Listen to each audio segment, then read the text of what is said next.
Hoje nós vamos falar sobre a reforma. Sobre o quê? A reforma da casa, amém? Não é. É a reforma religiosa que aconteceu. É a reforma religiosa que aconteceu no século XVI, tá bom? Nós vamos falar um pouquinho, você vai ver que interessante como você vai crescer, como você vai ter descobertas na sua vida que você...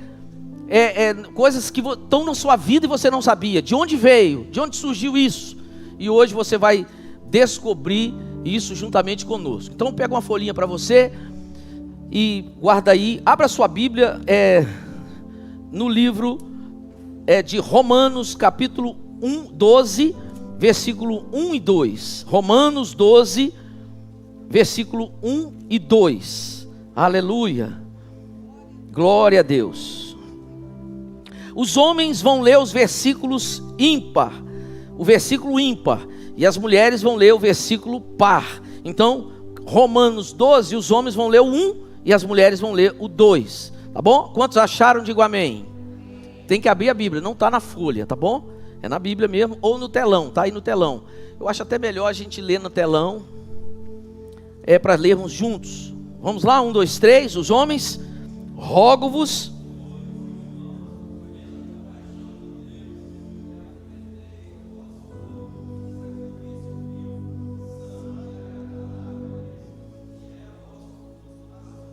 As mulheres, e não...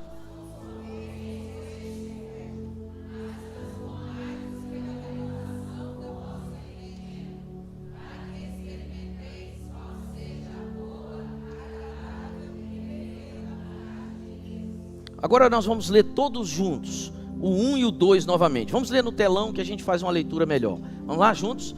Rogo-vos, pois, irmãos, pela compaixão de Deus...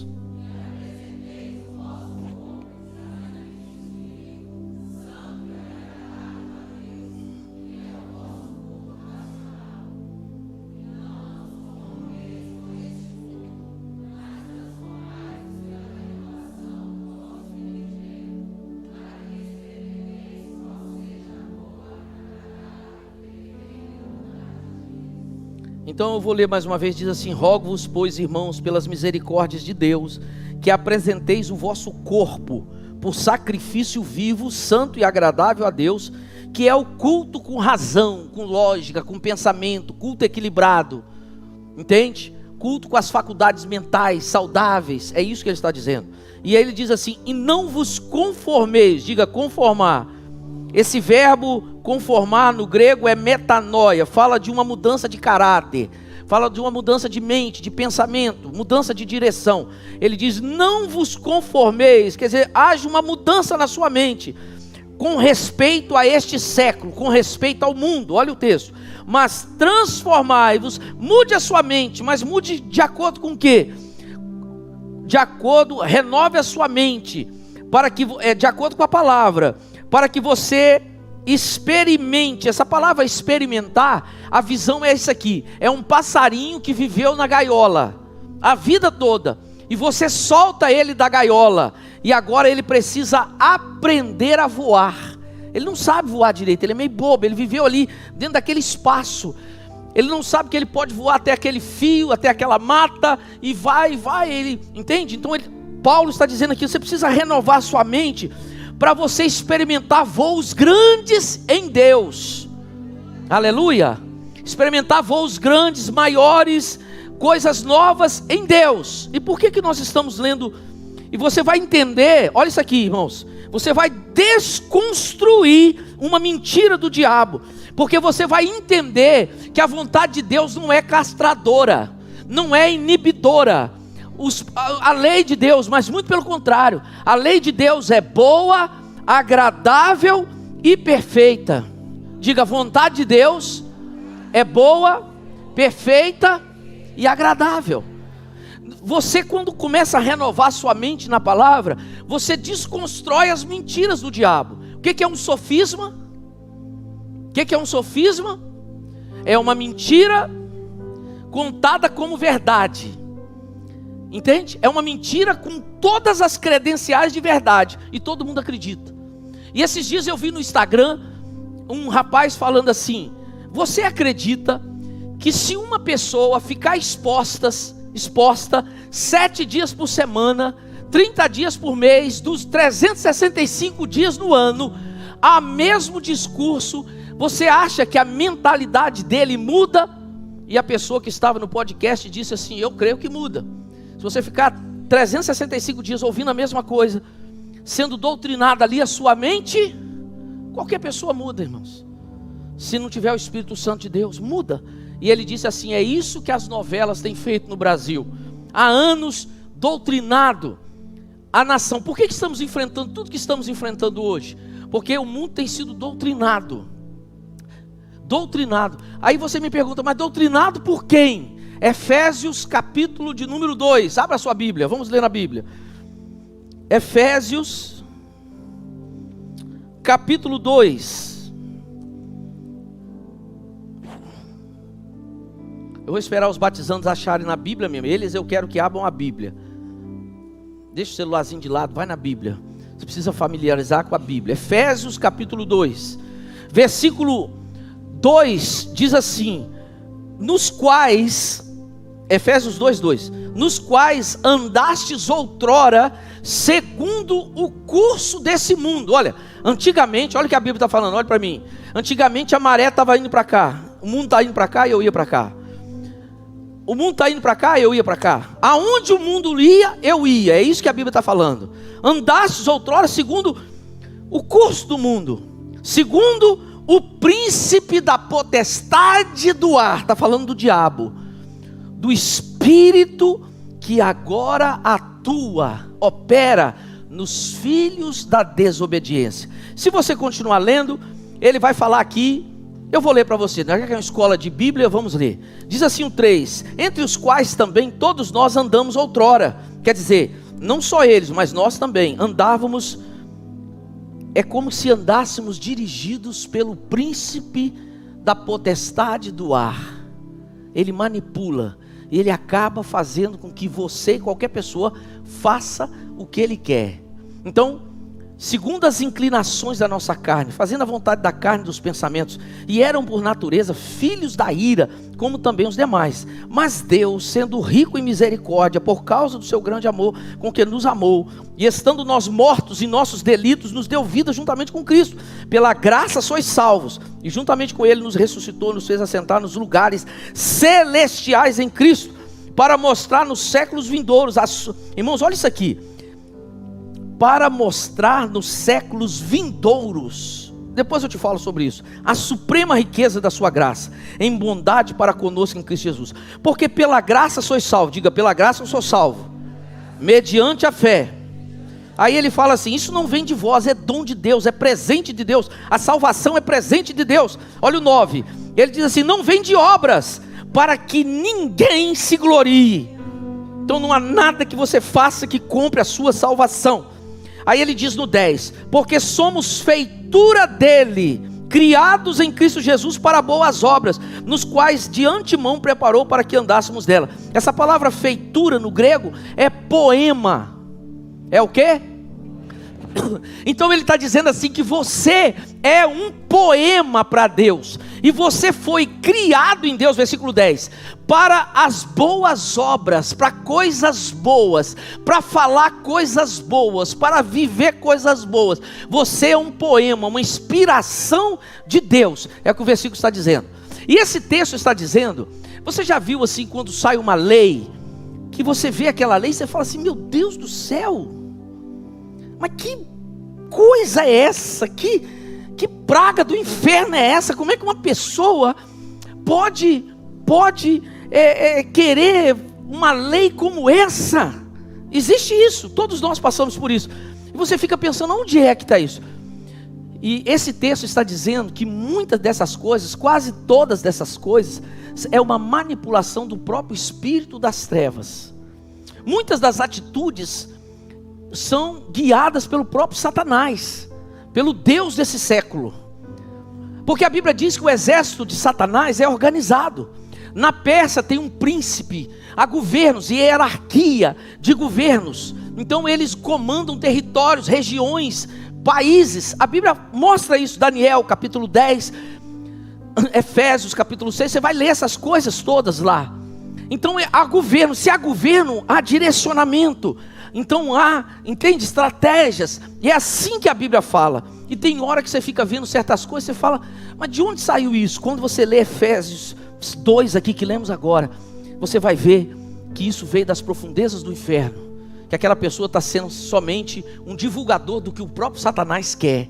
E muitas das leis, muitas das coisas é o próprio diabo. Às vezes você pensa, você vê um maremoto, você vê uma enchente e você fala, meu Deus, por que o Senhor mandou isso? E muitas vezes Deus está dizendo, eu não mandei nada. Isso não tem nada a ver comigo. Muitas delas, não estou dizendo que todas, mas muitas delas. Lá no livro de Jó, nos mostra tempestades. E que era o próprio Satanás que estava levantando. O próprio diabo que estava levantando. Então, no mundo espiritual é bem complexo. E se você, a lei é essa, não está debaixo do Espírito de Deus, você está debaixo do espírito desse mundo. Só há esses espíritos: Espírito de Deus, o espírito do mundo, resumidamente. Então, esse texto diz isso. E Paulo, em Romanos, diz assim, renove a sua mente. Por que renove a sua mente? Porque mais que nunca, nós estamos vivendo um tempo, irmãos, de profundo abalo nas estruturas já existentes, do evangelho, da igreja, da família, dos princípios que regem o mundo. A Bíblia diz assim, feliz a nação cujo Deus é o Senhor. Feliz a nação. E Satanás, ele não vai agir de uma vez, ele vai devagarinho, ele vai infiltrando na sua mente, no seu coração, ele vai colocando os princípios dele, e daqui a pouco você está questionando, é igual o filho da gente. Meu filho, quando foi para a faculdade, logo nos primeiros dias, tinha uns professores lá, pessoas assim que eram famosas, trabalhavam não sei aonde, e muitas vezes ele veio com um questionamento, por que disso aqui? Eu fiquei olhando, e eu falei, meu Deus, é necessário que eu me dedique mais a meu filho. E muitas vezes eu dizia para ele, o porquê que nós acreditávamos diferentes. Mas uma pessoa que não tem base, que não tem substância, ele deixa se levar por aquele raciocínio, aquela lógica humana. Então eles vão infiltrando aqueles pensamentos, aquela ideologia, e começam com mentiras e com dissimulações. Por exemplo, a ciência é contra a fé. Nunca foi, nunca será.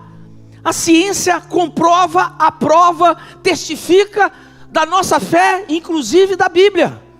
E eu poderia falar muito sobre isso aqui, mas não é o tema de hoje. Mas o que acontece? O diabo vai querer colocar pensamentos na sua mente, e em todo lugar, e você precisa estar arraigado na Bíblia. Escute agora, no século XVI, houve uma ruptura, chamado de um movimento reformado de protestantismo. Veja bem, a igreja de Jesus foi criada em Atos dos Apóstolos, amém? Quando foi criada a igreja? Quando o Espírito Santo desceu em Pentecostes, Atos capítulo 2, a igreja nasceu, aquilo ali foi o útero, a igreja nasceu com a descida do Espírito Santo. E aí, quando chega no século XVI, um imperador chamado Constantino, o que acontece com esse cara? Esse cara era imperador de Roma, imperador do mundo. Você sabe que ele perseguiu crentes, matou crentes em arena, ele fez de tudo para acabar com o cristianismo, e não conseguiu.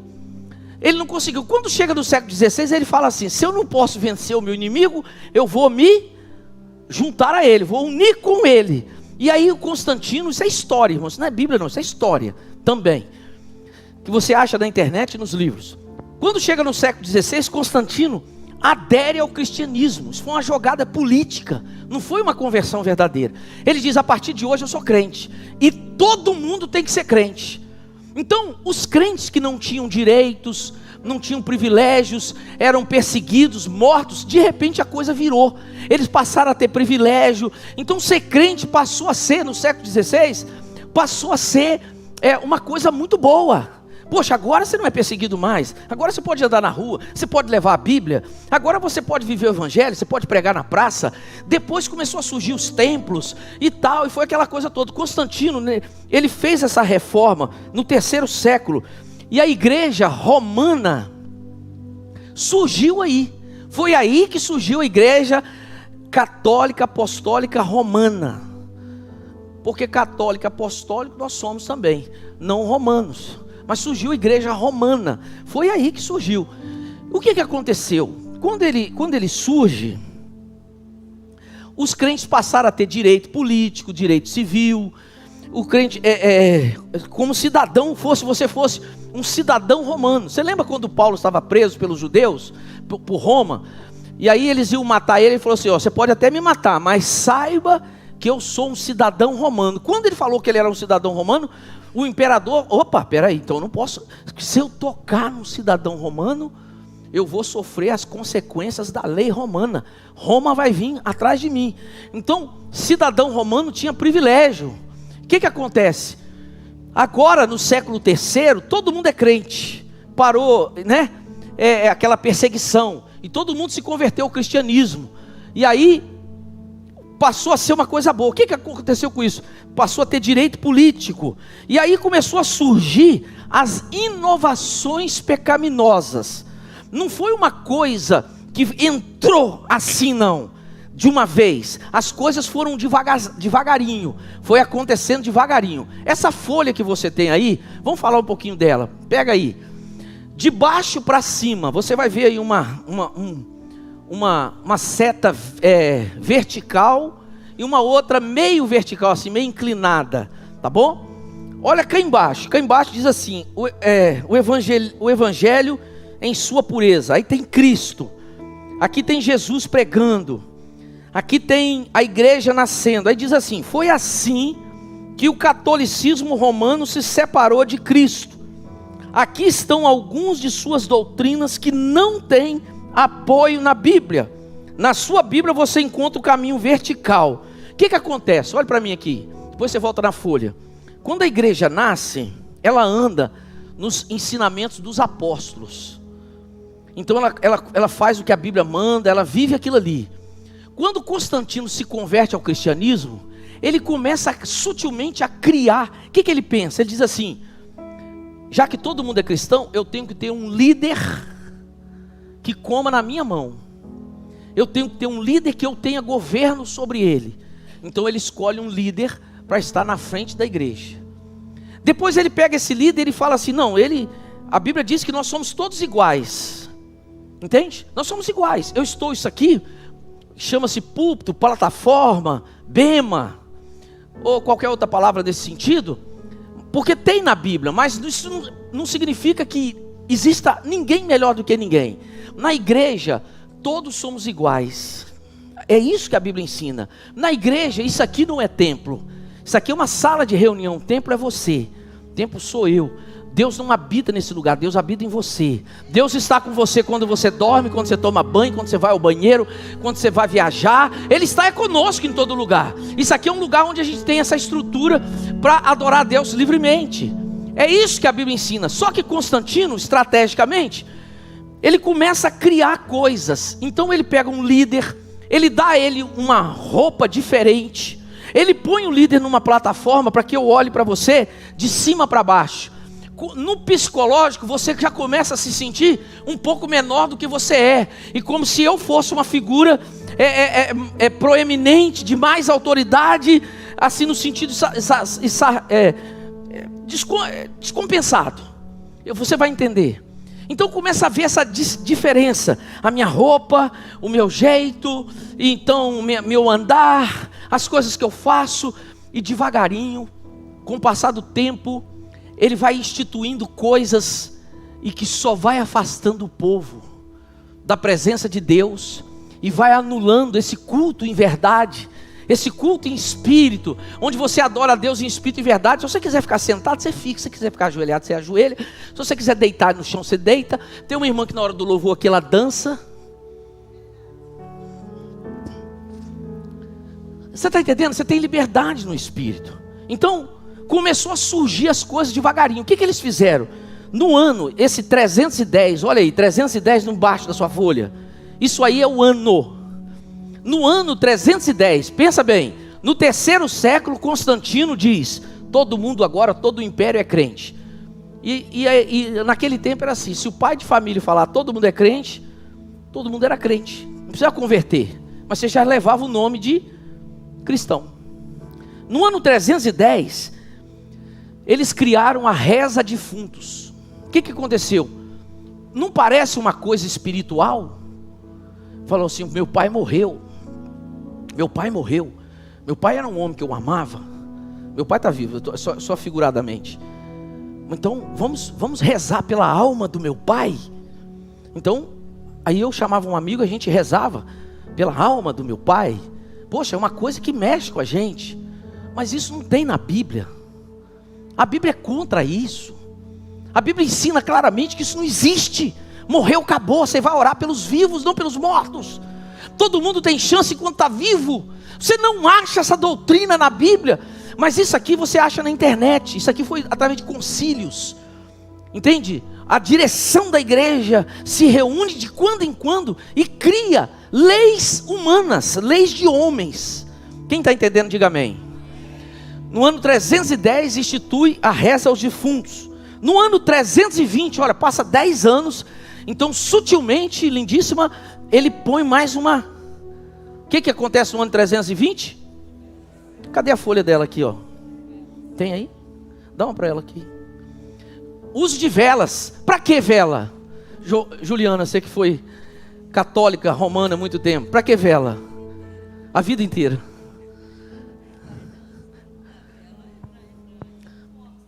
Rezar para os mortos, iluminar o caminho dos mortos. É bonito. Mas não... É um sofisma. Uma mentira contada como aparência de verdade. Não tem isso na Bíblia. Acender vela para morto. Aí no ano 375, o que começa? Nós não vamos só orar e acender uma vela. Nós vamos ter um dia que nós vamos fazer um culto para os santos. Que santos? Os homens de Deus, os líderes de Deus. Até hoje tem isso, não tem? Até hoje tem isso. Mas isso tem na Bíblia, irmãos? Você não acha isso na Bíblia. E a Bíblia é nosso livro de regra, fé e prática. Meu pai me ensinou a orar no altar. Mas não tem isso na Bíblia. Exemplo estou dando. Então não importa o que meu pai ensinou. Importa o que a Bíblia diz. Está entendendo? Quem está entendendo, diga amém. Quando você estiver lá na faculdade que vê uma conversa fiada, você vai falar assim: isso é muito bonito, isso é moderno, isso é aceito por todo mundo, mas isso é contrário à Bíblia. Quando eles vierem falar que você agora pode ter relação sexual com mais de uma mulher dentro do casamento, você vai dizer o quê? Fala assim: isso é moderno, todo mundo, muita gente está aceitando, mas a Bíblia fala outra coisa a respeito disso. Isso é abominação diante de Deus. Para a minha vida eu não quero. Veja bem como Satanás faz. Depois começou no ano 394, quase 100 anos depois, a instituição de quê? O que aconteceu? A missa. Vamos fazer uma missa. Aí começou as missas. Qual o problema da missa? Porque a missa tem um escutilho, tem uma liturgia soldada, engessada, mecânica. E começou a instituir a missa, aquelas reuniões solenes, maiores, e vão começar a surgir logo depois os templos, então, mas não tem isso na Bíblia. No ano 431, culto à Virgem. A Bíblia já mandou fazer culto a qualquer pessoa que não seja Deus. Para que essa reunião aqui? Para adorar a Deus. Aqui não é para adorar pastor, encher bola de líder. Aqui não é para homenagem. Não, o culto todo é focado para Deus. O dízimo e a oferta é liturgia do culto. Porque você tem que entender que dizimar e ofertar não é que você vai dar seu dinheiro. Isso é um momento de adoração também. Tudo isso são momentos de adoração. O louvor não se resume só em cantar, igual uma Maclei está tocando, os meninos estavam cantando. Isso aqui é um período de adoração com música. Mas o louvor e a adoração é todo dia, toda hora na nossa vida. Se eu respirar, glorifica a Deus. Vamos seguir aqui. No ano 503. Leia, gente, vai lá, 503. Só quem tomou café, leia. Quem não comeu nada ainda, eu vou mandar você ali na cozinha, que tem um café delicioso lá. Depois, agora não. Doutrina do purgatório. O que é a doutrina do purgatório? Você pode pecar. Você pode pecar e não querer saber de Jesus. Porque depois que você morrer, você vai ter outra chance. Você vai para um lugar, vai expurgar, sofrer um pouco, mas pelo menos vai purificar seu pecado, você vai para o céu. Tem isso na Bíblia, irmãos? Morreu, acabou. Você decide a sua vida enquanto você está vivo. Eu e você. Então começou essas doutrinas. 528. O cara está morrendo. Você vai lá e faz a unção nele. Ele vai ser? Às vezes ele está até inconsciente. Vocês unge ele, é extrema unção. Já me perguntaram se eu faço extrema unção. Eu disse, claro que eu faço. Você também faz. Eu vou lá, já batizei um homem na UTI, ele inconsciente. Ele voltou à lucidez. A família me ligou e falou, pastor, ele está lúcido. Eu falei, estou indo aí agora. E eu fui, fiz o apelo, ele aceitou Jesus. Peguei água, seu médico vê. E peguei um pouquinho na mão assim, dentro da UTI. Joguei um pouquinho na cabeça e disse, te batizo em nome do Pai, do Filho e do Espírito Santo. E ele ficou feliz da vida. Passou 2 dias, ele morreu. Mas extrema unção, que você vai lá, o cara cheio de pecado, o cara não quer saber de Deus, o cara rejeitou Deus a vida toda, e ele nem sabe o que está fazendo. Não, ungiu, está salvo. Extrema unção, não existe isso, isso é contra a Bíblia. Não tem na Bíblia. Vamos seguir. 606, o que aconteceu? Eu sou o líder supremo. Ele se declara. No ano 709. É lei. Você chegava. Quem já viu isso? Quem lembra disso? Quem sabia disso? Como é que é isso? Chega na igreja, vai lá no pé do pastor e dá um selinho. Tá aí, é lei. Quem é católico, já foi católico, não sabia disso. Nossa época acabou, mas existe ainda. Se beija o pé do Papa, o pé do bispo. Mas isso foi criado em 7. Você acha isso na internet, nos escutilhos. É uma lei. Por que você vai beijar o pé do bispo? Você pode beijar o pé do seu irmão. Se você quiser se humilhar, dizer, não quero te pedir perdão, é um ato voluntário do Espírito. Está entendendo? Você pode lavar os pés dele, mas não como regra, como uma atitude do seu coração. Quem está entendendo? Inclusive pode beijar o pé da esposa, os casados. Isso é outra conversa, para com isso. Mas é um ato voluntário. Mas aqui em 709 se cria uma lei que você tinha que chegar para reverenciar e beijar o pé. No ano 754, quem manda é a igreja. A igreja tem a voz suprema. O que a igreja falar está estabelecido. Veja, não é que a igreja é feita de homens, nós somos falhos. E todos nós estamos sujeitos à mesma Bíblia. Não às nossas vontades e denominações e caprichos de homens. Por isso que eu digo para você, a igreja evangélica, a igreja batista, Caminho da Fé, é a melhor igreja que tem. Mentira. Não tem negócio de melhor igreja. Tem tanta igreja de Deus, tem tanto homem de Deus anônimo, pessoas de Deus mesmo. Qual é a melhor igreja? É onde o Espírito Santo te colocar. Não saia de lá. Se é lá, fique quieto lá. Quem move as pedras na igreja é o Espírito Santo, irmãos. Então, se essa aqui Deus te trouxe para cá, aqui é o melhor lugar para você, sim.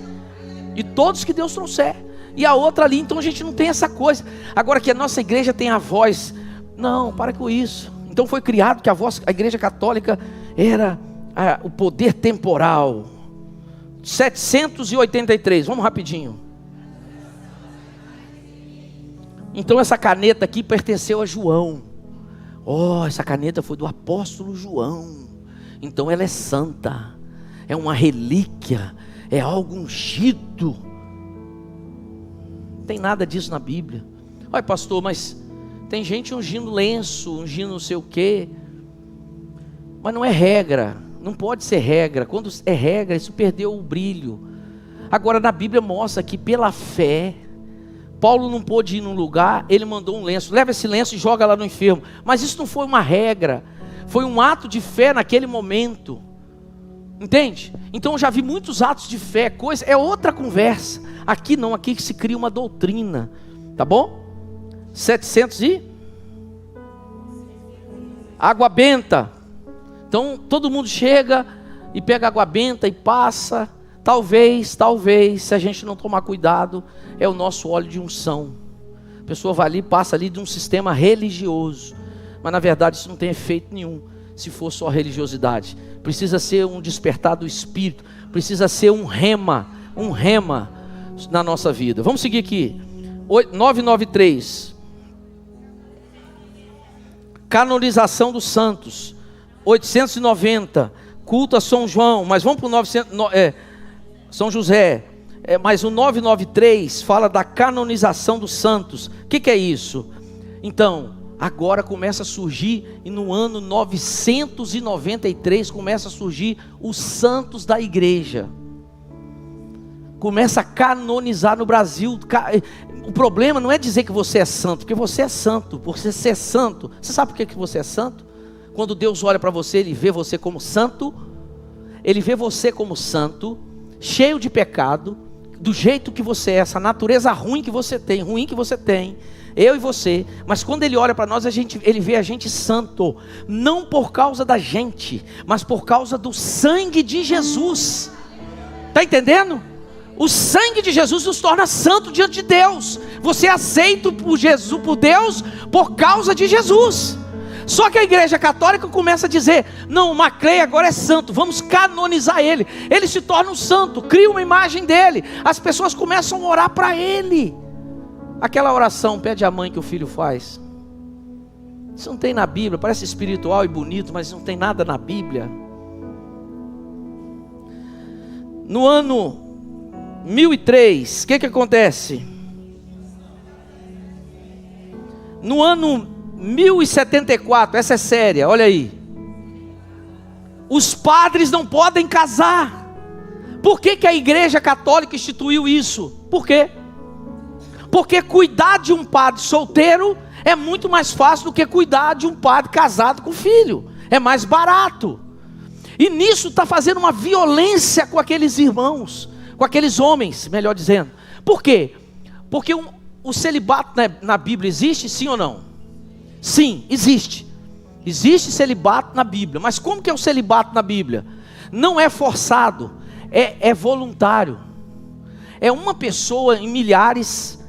Porque a nossa natureza tem a natureza íntima, amorosa, o amor eros, a natureza sexual. O sexo na nossa vida é um dom de Deus, é um presente.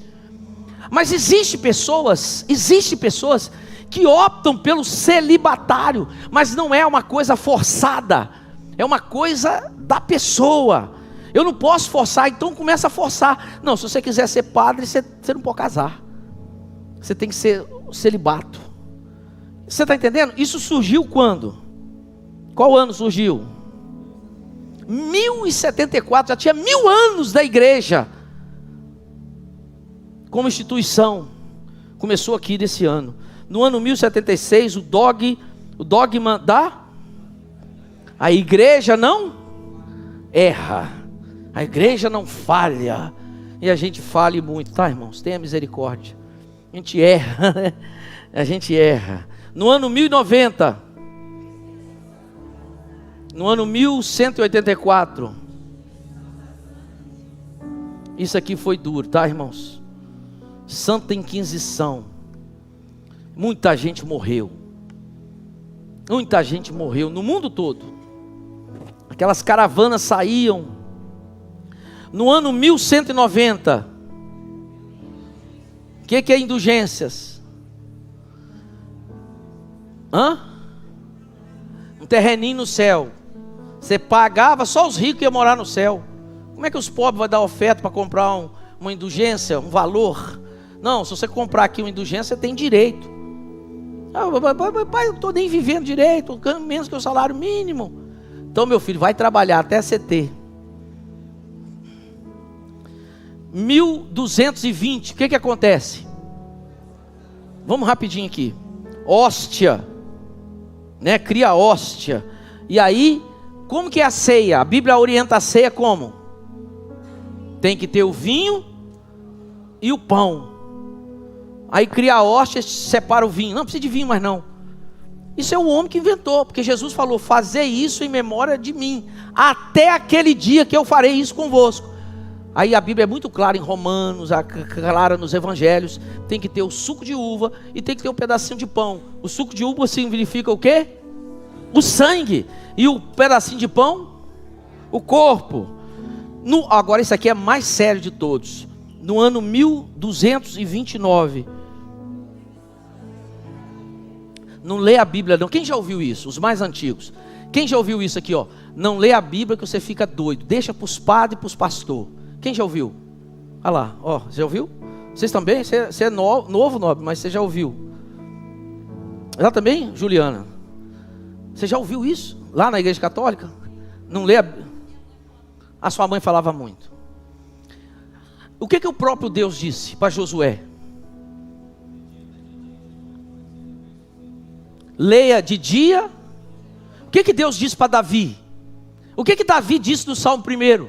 Na tua lei eu de dia.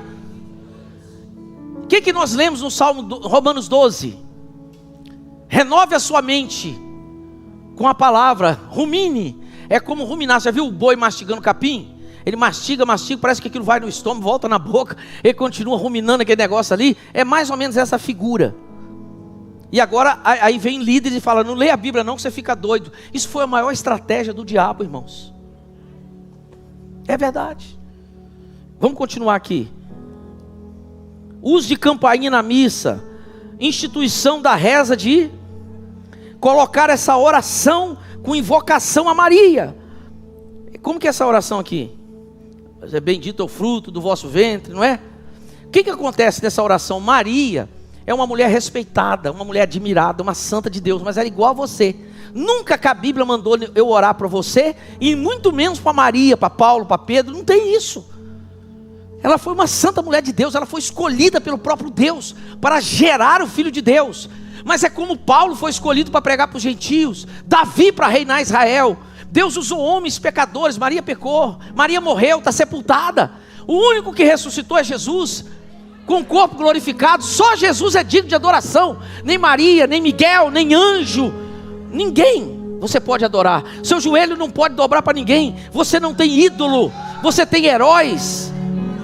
Você não tem ídolos fazendo assim essa imagem de adoração. Não, irmão, você aplaude, você bendiz o nome dele, mas como uma pessoa. Agora, adoração só a Deus. Eu não gosto nem de dizer assim: nossa, mas eu adoro um copo de água gelada. Eu não adoro nada.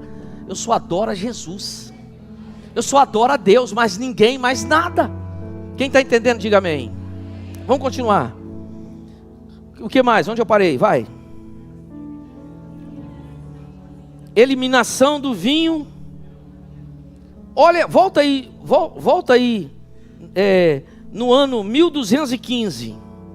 O que é no ano 1215? Transubstanciação. O que é isso? É isso aqui. Ainda não era só a hóstia não. Nessa época tinha o suco e nessa época tinha o pão. O que eles dizem? Até hoje diz isso a Igreja Católica. É mentira. Transubstanciação significa assim, que na hora da ceia, aquele pão e aquele suco são verdadeiramente o sangue e o corpo de Jesus. Isso é como se a gente estivesse matando Jesus toda vez da ceia. E a Bíblia diz com clareza que Jesus morreu uma vez só, o justo pelos injustos, e foi suficiente.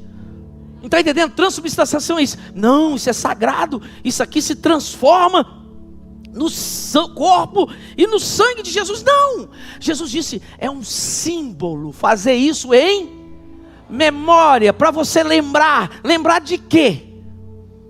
Lembrar que ele nasceu de uma virgem, que ele morreu, que ele ressuscitou, que ele fez milagre, que ele prometeu que nós vamos. Lembrar de tudo. Mas não tem transubstanciação. Isso é mentira, isso é heresia, isso é coisa de homem. Isso foi inventado no ano, que ano foi inventado isso? 1215. Isso surgiu lá na frente. Isso não foi ensinado pelos pais da igreja, pelo Espírito Santo lá atrás. A Bíblia diz assim, irmãos, Timóteo diz assim, porque, eu acho que é Timóteo, toda a escritura, ela é o quê? Inspirada por Deus. Continua. Correção. Só essa parte primeiro, Giovanni, ó. Toda a escritura é inspirada por Deus. A igreja adventista tem uma frase que eu gosto muito, um jargão. Ele diz assim: a voz é nossa, mas a palavra é de Deus. Boa, eu gosto disso, é verdade. A voz é nossa, eu que estou falando, a voz é minha, mas a palavra que eu estou falando é de Deus. Toda a escritura é inspirada por Deus. Quando foi na época de Elias, na época de Eliseu, lá em Israel existiam as escolas de profetas. O que era isso? Os caras saíam, iam para o seminário, ficar estudando para ser profeta. Quantas pessoas escreveram a Bíblia? Você sabe? Mais ou menos 40 homens que viveram em tempos diferentes, mas Deus nunca escolheu ninguém da escola de profetas. Deus chamou gente igual você, igual eu. Deus chamou boiadeiro, padeiro. Deus chamou coletor de impostos. Deus chamou pescador. Deus chamou estadista, governador. Deus chamou 40 homens, Moisés. Deus chamou pessoas, mas ninguém da escola de profetas. Deus é que escolhe, está entendendo? É Deus que chama. E toda a escritura, quando as pessoas diziam assim: esse aqui é o ideal para ser um profeta, para ser um rei, Deus falava assim: que ideal? Você olha a aparência, eu olho o coração. Não, esse está rejeitado há muito tempo, ele é bonitão, mas não presta. Eu quero aquele lá, ó, que ninguém olha. Tira ele de trás das malhadas. Mas às vezes Deus também escolhia os Josés da vida, os sábios, entendeu, irmãos? É Deus que escolhe. Então, a igreja caminha nessa coisa aí. Vamos aqui para o ano 1517. O que acontece nesse ano? Vamos lá, lê junto aí, você tem a folhinha. Vamos lá, 1, 2, 3. Martim Lutero.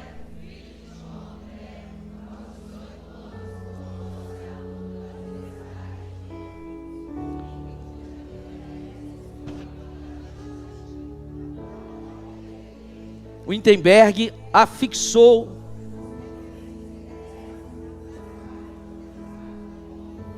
um próprio católico, vamos dizer assim, um frei, um padre, um próprio deles, um jovem de 18 anos, vai na biblioteca e acha um livro, e ele lê aquele livro, estudioso, ele começa a ler, chamado, como é que era o nome dele? Lutero, Martim Lutero. Ele começa a ler, e ele fala: meu Deus, que negócio é esse de vela para defunto? Que negócio é esse de culto a santos? Que negócio é esse de não tem mais só a hóstia? Que negócio? Ele começa a ler as coisas, e ele vai escrevendo, ele escreve 95 pontos, e ele vai lá numa catedral na Alemanha, e cola aquelas 95 teses lá. Ele cola e faz uma revolução na igreja católica. O povo começou a ver, abriu os olhos e dizer: o que adianta, irmãos? Preste atenção agora. O que adianta você estar aqui na igreja batista e você não ser um bereano? Oh, que bom! Você não ser um bereano, uma pessoa que examina nas escrituras o que eu estou falando. Você não é massa de manobra, nem de pastor e nem de ninguém. Você precisa, você mesmo, falar: mas eu quero saber disso aqui, isso é verdade? Uma vez eu fui para Israel, era novo. Eu falei: eu vou a Israel, eu quero saber se a Bíblia é verdade. Porque o espírita fala que é o livro deles, o outro fala que é o dele, o católico fala que é o dele, não sei quem. Eu quero saber. Eu vou estudar em fontes históricas e seculares, e eu quero. E o Espírito Santo foi me ajudando nessa busca, me provando por que a Bíblia é verdade. E uma das maneiras que você sabia que a Bíblia é verdade é as profecias. Então, as profecias que tem testificado e muitos outros. Então, irmãos, começou esse Martim Lutero, ele faz essa revolução. Olha isso aqui, no ano 1546, o que aconteceu?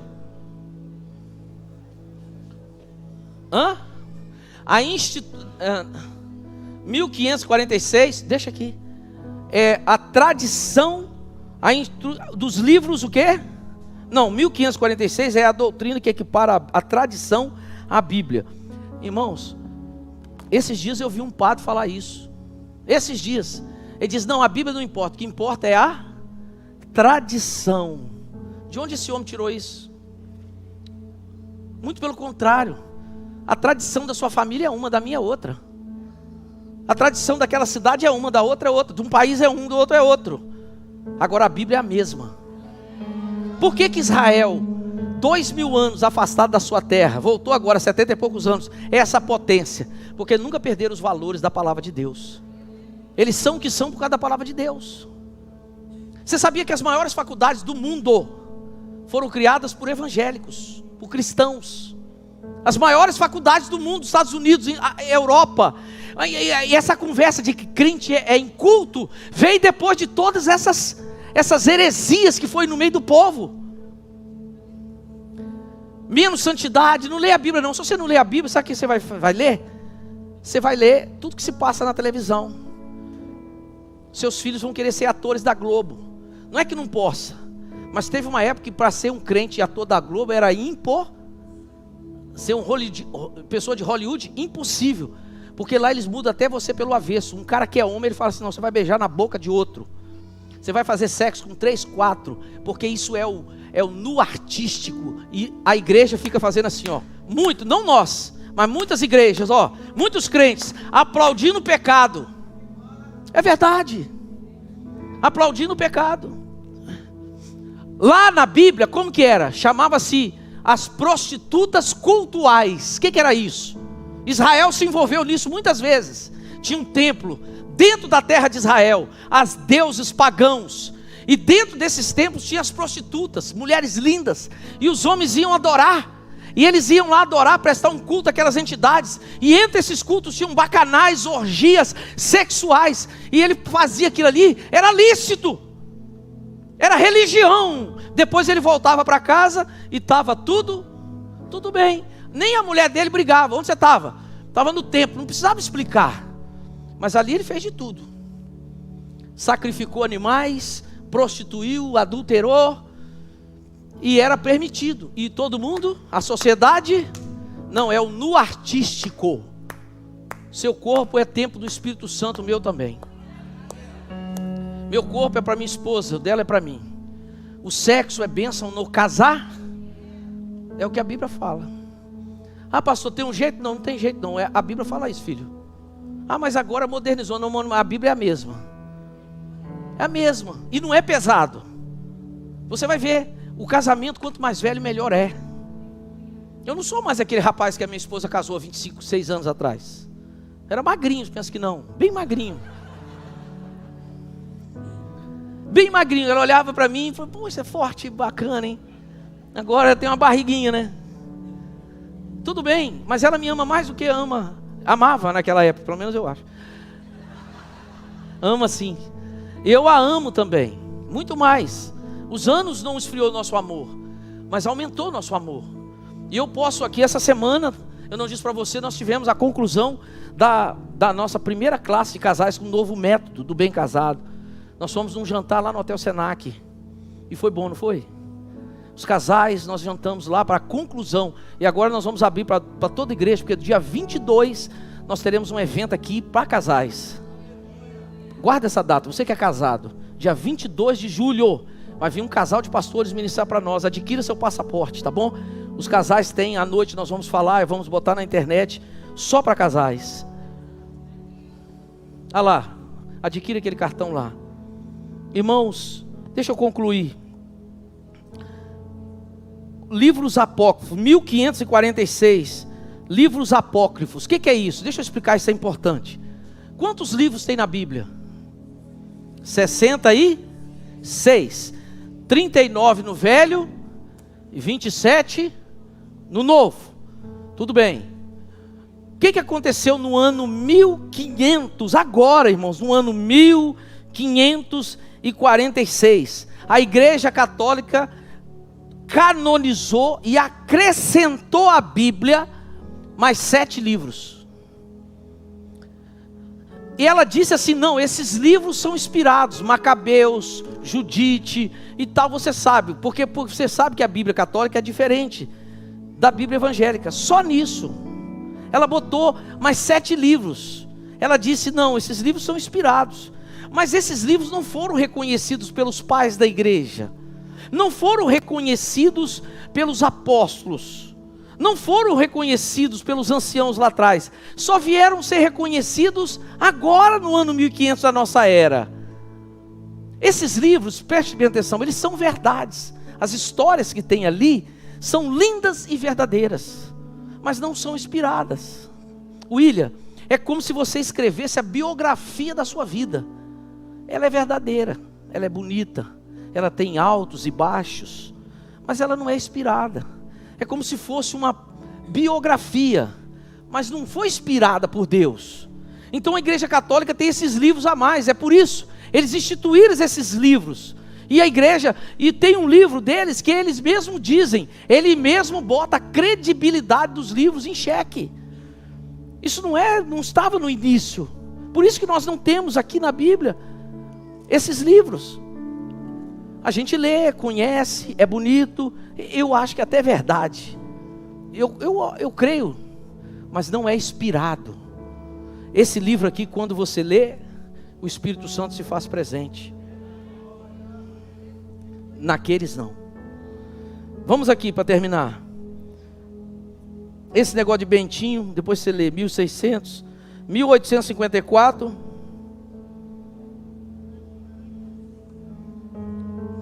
Que Maria nasceu de um ventre virgem, né? Não, só quem nasceu num ventre virgem foi Jesus, irmãos. Porque Jesus, isso aqui é a invenção do homem. Maria nunca disse isso, a Bíblia nunca falou isso. Jesus foi gerado pelo Espírito Santo. Jesus, o pai de Jesus foi o Espírito Santo. Por isso que o sangue dele é puro, porque o sangue da criança não se mistura com o sangue da mãe quando ele está sendo formado. O sangue da criança no ventre não vai lá no sangue da mãe e volta para cá, não. Ele vai sendo gerado com o sangue próprio dele. E o sangue que gerou Jesus ali foi o sangue do Filho de Deus. Jesus tem duas naturezas, 100% homem e 100% Deus, por causa dessa natureza. E aí Maria também, ela é, né, nesse ventre, não tem nada disso. No ano 1864, no ano 1870, o Papa não falha. Foi isso que eles falaram. O Papa é um homem, irmãos, e o Papa de hoje é até argentino. Não, é sério. O Papa não falha. Aqui não falha, irmãos, o Papa é homem. O pastor não falha. Aqui não falha, o pastor é homem. O bispo não falha. Aqui não falha, o bispo é homem. Qualquer homem falha. Todo homem falha, só que não falhou foi Jesus. Moisés falhou? Falhou. Abraão falhou? Todos se encontram. A Bíblia não esconde as falhas desses homens. Todos esses homens, as falhas deles estão escritas aqui. Os erros grotescos, assassinato, adultério e tantas outras, está tudo aqui. Não esconde, a Bíblia não esconde, a Bíblia revela. Agora de Jesus não tem um pecado, é o único. Agora que o Papa não falha, isso é mentira. 1908, o que é isso aqui? Olha isso aqui, irmãos, que absurdo. Olha isso aqui, o que é 1908? Pio X anula qualquer matrimônio efetuado sem sacerdócio romano. O que ele está dizendo? Se um padre não celebrar um casamento, diante da Igreja Católica, casamento não existe. E os índios, que nem padre nem pastor fez, Deus reconhece. Deus reconhece toda a tribo, toda a língua, todo o povo. Deus reconhece. Quando o Evangelho chega, ele vai moldando as culturas de acordo com o Evangelho. Por isso que um missionário tem que ter muita sabedoria, porque existem coisas da cultura, mas existem coisas que são pecado. Coisas da cultura Deus permite. Na sociedade, entende? O plano de Deus é que o homem tenha uma mulher, mas já houve épocas que o homem teve muitas mulheres, e foi até permitido por Deus. Existem índios que ainda na nossa cultura tem mais de uma esposa. Deus tem um olhar para aquilo ali. Na nossa cultura, uma só já está bom e bom demais. Quem insiste mais do que isso se quebra a cara. Deus respeita. Aí vem e fala isso aqui. Não, se o matrimônio não for feito, tem nada disso. Isso é coisa de homem. Isso é gente que quer o poder. Isso é gente que quer te manipular, que quer dominar você, a mim. É o que eles estão fazendo. Você tem o povo brasileiro abriu os olhos para muita coisa. Você não sabia, você sabia que a Rede Globo era poderosa, que ela roubava. Você sabia que desconfiava que ela manipulava tudo, mas você não sabia. Agora escancarou, você sabe. Por exemplo, jogo de futebol. Nem os times direitos sabiam. Quando o dirigente sabia, de algum jeito a Globo alcançava ele e ficava por isso mesmo. Por exemplo, há um jogo do Campeonato Brasileiro, há um time daqui do Espírito Santo, ele dava lá 100 mil reais depois de uma partida. Aí o time, poxa, ganhei 100 mil da Rede Globo, estou feliz pra caramba. Aí o outro time, o Flamengo, por exemplo, não, para você é maior, 1 milhão. Aí o Flamengo também ficava feliz. Só que agora foram ver, não é assim. Tinha que dar para aquele timinho 1 milhão. E para o Flamengo também, ou mais um pouco. Mas era muito dinheiro, a Globo ficava com o resto todinho. Campeonato Brasileiro, as corridas, o Circo de Solé. Ele vem para cá, 800 reais. Há uns anos atrás, no ano de 2019, ou 18 ou 19, Circo de Solé no Rio de Janeiro, os ingressos, era 800 reais. Lotava. E se você tiver condições de ir, um dia eu falo para você, vá. Você vai ver que espetáculo, que coisa bacana. Só que não era só, você vai crescer. Você vai falar, você vai chegar num circo que não é circo que a gente conhece. É um negócio totalmente diferente. A dinâmica, tudo que acontece ao vivo é muito bom.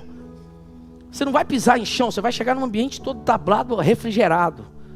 A forma de espetáculo vale a pena. Você cresce, você desenvolve. É igual viajar para outras culturas. Vá. O problema não era o Circo de Solé. O problema, um deles, o problema é que a Lei Rouanet, ou outras instituições do Brasil, injetavam um monte de dinheiro. E eles vinham ainda, cobravam ingresso, um monte de ingresso. Entende? A gente não sabia dessas coisas. Tanta coisa podre, suja. E de repente os olhos nossos começaram a ser abertos. A gente vê essas coisas. A justiça do homem. Então, irmãos, essa questão aqui, né? Dessa manipulação. Não, o Papa não erra. O que ele falar, está falado. O pastor deve ser o primeiro a dizer, pessoal, eu falhei, eu errei. Não é assim. Não, eu pensei que era assim, mas não era. Uma das marcas do homem de Deus é não se justificar.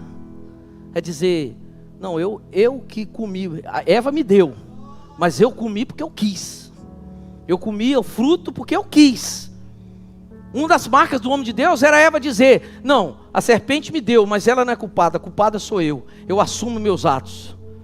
Mas a natureza caída, não, foi a serpente que me deu, eu comi porque ela me deu. Ué, mas você não é culpada? Não, não sou não, ela que me deu. Deus olhou e disse, você é culpada. Aí chegou para o homem e disse, você é culpado. Ah, mas foi ela que me deu. Não quero saber que ela te deu. Ela podia te dar ou não. Você dizia, não como, porque Deus não quer que eu coma desse fruto. Não aceito isso, porque não tem na Bíblia. Eu sou um crente bereano, eu sou um crente bíblico, eu sou um crente da mente desatada, eu estou aqui para fazer diferença, para crescer, para ser bênção e para glorificar o nome do Senhor. Essa lição da reforma fala do tempo que estamos vivendo, mais do que nunca, mais do que, tem uma menina aqui, chama Carol, ela é filha do Alexandre, ela está na faculdade, na UFS, está numa faculdade de Vitória, e ela é jovem, adolescente, linda, cheia de vida. E ela sai com as meninas, vai jantar, vai almoçar com as meninas. E as meninas, tem menina lá que nunca entrou na igreja e sabe que ela é crente. Esses dias uma delas chegou para ela e falou assim, Carol, mas você é crente mesmo? Não é possível. Ela falou, sou. Mas não é no sentido pejorativo, é porque ela é cheia de vida. Ela é alegre, ela contagia, ela exala Deus. Eles conhecem o crente careta, um crente ultrapassado, um crente que não sabe conversar, um crente que não, qualquer coisa serve, vai viver com qualquer coisa o resto da vida. O prêmio consolação, não tá bom esse grupinho aqui tá bom. Se Jesus está mandando mais, se Jesus disse em João 15:16, ele disse que ele nos fez para dar muito fruto, diga amém. quando você dá muito fruto, Ele te poda para você dar mais ainda. Jesus quer que você cresça. Ele diz assim, que a sua luz brilhe. Quanto mais influência, quanto mais abençoado, mais influência. Quanto mais você prospera. Existem pessoas que você olha para ela e diz: cara, eu admiro aquela mulher. Sim ou não, irmãos? Tem alguém que você admira, sim ou não? Pois é, essa pessoa tem que ser você. O problema é que às vezes você não consegue admirar ninguém, porque o seu orgulho é muito grande. Se não for você, ninguém faz melhor do que você. Você é o dono da verdade. Você é o sabichão. Isso te atrapalha a sua vida. Existem pessoas que admiramos, pessoas que desejamos ser igual em certas áreas. É modelo para nós, é referência para nós. Isso nos faz crescer. É aquela história do vagalume, da cobra. Você sabe que a cobra perseguiu o vagalume. O vagalume vivia fugindo. Um dia a cobra cercou ele num beco sem saída e diz: agora você se lascou, vou te comer agora. E o vagalume falou: mas por que você vai me comer? Me responde só isso. Eu nem faço parte da sua cadeia alimentar. E a cobra diz: é verdade, eu nem gosto de vagalume, mas vou te comer porque seu brilho me incomoda. Seu brilho não gosto. Eu canto bem, Marcão, mas quando você canta eu fico com raiva, porque você canta melhor do que eu. Que canta melhor nada. Ele canta diferente. Ele canta do jeito dele. Ele toca do jeito dele. Nós temos outros tecladistas. Toca melhor ou pior. Não é isso. O que eu quero ver na igreja de Deus é tocar bem, mas tocar com graça do Espírito. Na igreja não cabe essas coisas. Quem está entendendo, diga amém. Você tem que fazer diferença onde você mora, aonde você estuda. Você não é Maria, vai com as outras. Vamos fumar. Sabe quanto que a pessoa... Alguém aqui já foi viciado em cigarro? Hollywood, Arizona. Tem esses ainda? Marlboro, Vermonte. Belmonte, não é Vermonte não. Tinha um pedreiro lá, só fumava Vermonte. Eu nunca fumei, não gostei de cigarro. Você sabe quando que entra no cigarro? Na sua idade. Porque os coleguinhas de escola estão fazendo. Aí você faz, mas a nossa geração está abolindo o cigarro. Eu tenho esperança que um dia, eu já falei isso num livro que eu escrevi há 20 anos. Tem aí. Que o cigarro será prescrito. A nossa geração já não é muito adotada de cigarro mais. Então, o pessoal hoje em dia é malhar, é saúde, é outra coisa, né? Mas sabe quanto que experimenta um baseadinho? Na mesma idade. Começa a andar com o pessoal lá que fuma. O pessoal joga bola, o pessoal anda de skate, surfa, fuma, fica ali e tal. Aí o cara vou experimentar esse trem aqui também. Acaba experimentando. E ali, Deus precisa de pessoas fortes. O colega está fumando, tudo bem. Tudo bem. Se por acaso você está ali naquele momento, está fumando, você vai saindo de fininho. Mas não, você é você. Você é cheio do Espírito Santo. O cara sai do serviço na sexta-feira, e ele vai correndo para o bar, coitado, ele é escravo. Você vem para sua casa. Não, vou sair com a minha esposa, vou sair com a minha família. Eu vou lá, nós vamos sair de bermuda, vamos jogar uma bola no parque, nós vamos sair num jantar, como os casais fizeram ontem. É seu nível de influência. Você não é influenciado, nem dominado. Vou tomar um vinho, toma aí. Eu vou te contar algo que se escandalizar. Eu fiz uma viagem uns tempos atrás, e fui com, até pastores tinha no meio. E na hora de jantar lá, alguns pastores beberam vinho. Eu não saí da mesa. Eu disse: bebe. Na hora de pagar a conta, eu falei: não, vinho não vou pagar não, a gente racha o resto, vinho não. Eu dizia para ele brincando: crente aqui sou eu. Eu e o outro, mais uns outros. Mas brincando, não escandalizei ele. Ele faz o que ele quiser, mas eu tenho meus valores. A nossa alegria é do Espírito Santo. Não precisamos beber vinhozinho em bar, com ambiente. Pastores, esse é o problema dele lá. Não vou me... Agora o que ele faz de bom, eu quero. A Bíblia é nosso manual de vida, regra, fé e prática. A Bíblia fala assim, que o líder não seja dado a vinho. A Bíblia diz assim: todas as coisas me são, mas nem todas me convêm, eu não deixarei me dominar por nenhuma delas. Então, irmãos, essa lição da reforma fala muito de hoje, porque nós precisamos ser esses crentes reformados. Protestante, no primeiro momento, não era um nome bom. Nós somos protestantes. Não era nome, era um nome pejorativo. Era assim, ó. A igreja católica existia. Então esse grupo viu essas coisas e falou, isso não está na Bíblia, eu não quero mais.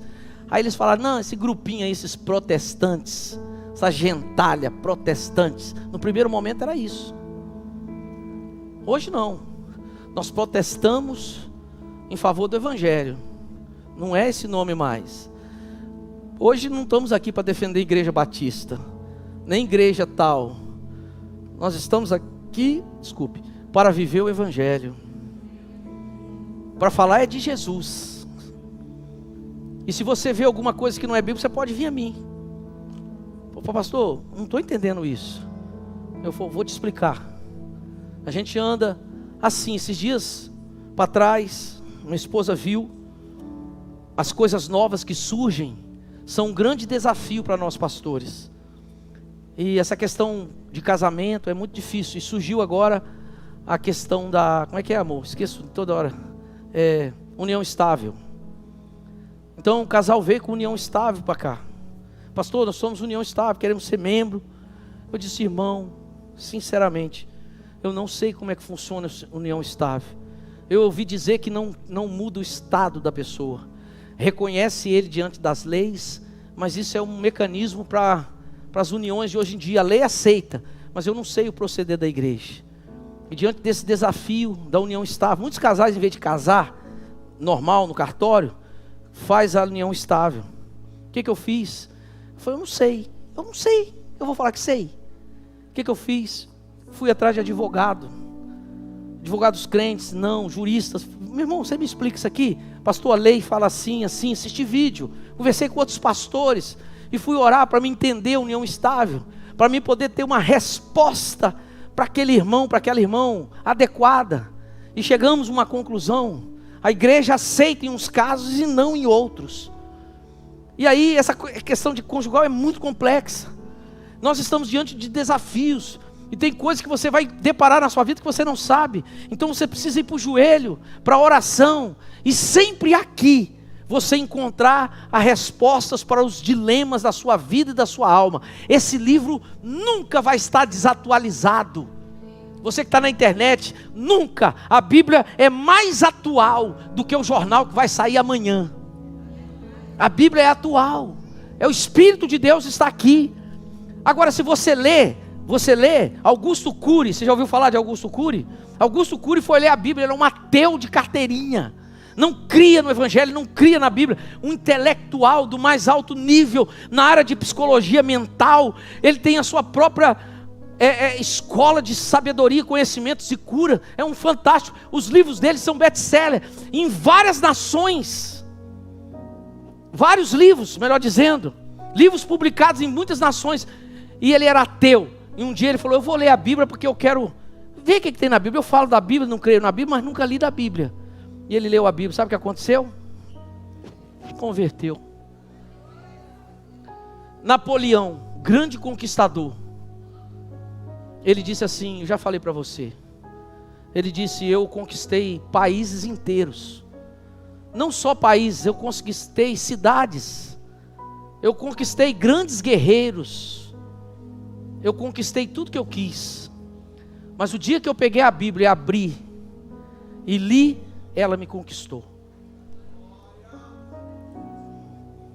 Meus irmãos, vira e mexe, sua fé vai ser atacada. Mas você não ceda.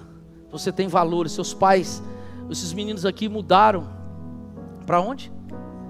Para Anchieta. Todo domingo o pai dele e a mãe traz eles, estão ali, ó. Ele foi transferido do Banco do Brasil de lá. Falou, pastor, eu tenho que ir para lá, porque fui transferido para lá. Os meninos na sala. Ele disse, mas não tiro. Todo domingo sai de manhã cedinho, de madrugada de lá. E vem para eles participarem, porque quer que se batize. Depois vão frequentar lá alguma igreja, Deus vai orientar. Mas nós precisamos de valores. Ser apaixonados por Jesus. Domingo de manhã, no culto à noite. Domingo é o dia do Senhor. É um dia sagrado. Quando você for viajar, é outra conversa. O meu avô me criou assim. O meu avô um advogado bem-sucedido, um homem trabalhador, um homem íntegro na cidade. Mas quando dava domingo, podia estar quem fosse na casa dele. A casa muito grande, muito bacana. Ele falava assim: fica à vontade. Você quer ir comigo? Eu estou indo para a igreja. Daqui a pouco eu estou de volta. E ele não ficava em casa. Aí às vezes a gente estava meio desviado. Falava: não vou não. Mas às vezes a gente ia. Mas ele sempre com aquele compromisso, irmã Nilza, no Senhor, com o Evangelho, com a coisa de Deus. Morreu no Senhor. Meu avô nunca desviou. Sempre foi uma referência para nós do Evangelho. Nós temos esses exemplos. O que a gente está vendo de crente fraco, crente Maria vai com as outras, que se deixa levar, crentes que hoje estão no Senhor. Ontem o carcereiro que nos atendeu lá, um homem bom, eu dei até uma Bíblia para ele, no final, o cara joia lá e tal. Ele falou: fui 25 anos pastor de igreja, tem 10 anos que eu estou como carcereiro aqui, aconteceu algumas coisas, eu fiquei triste de ouvir aquilo, falei: poxa, você é um cara, e ele tratou a gente tão bem, acompanhando a gente ali naquelas visitas. Eu não quero chegar amanhã e ver você caído, amolecido, desanimado. Não quero que você olhe para o Evangelho como castrador, mas eu quero que você olhe para o Evangelho como um motor na sua vida, que vai te impulsionar a grandes velocidades em todas as áreas da sua vida. Que Deus abençoe essa palavra.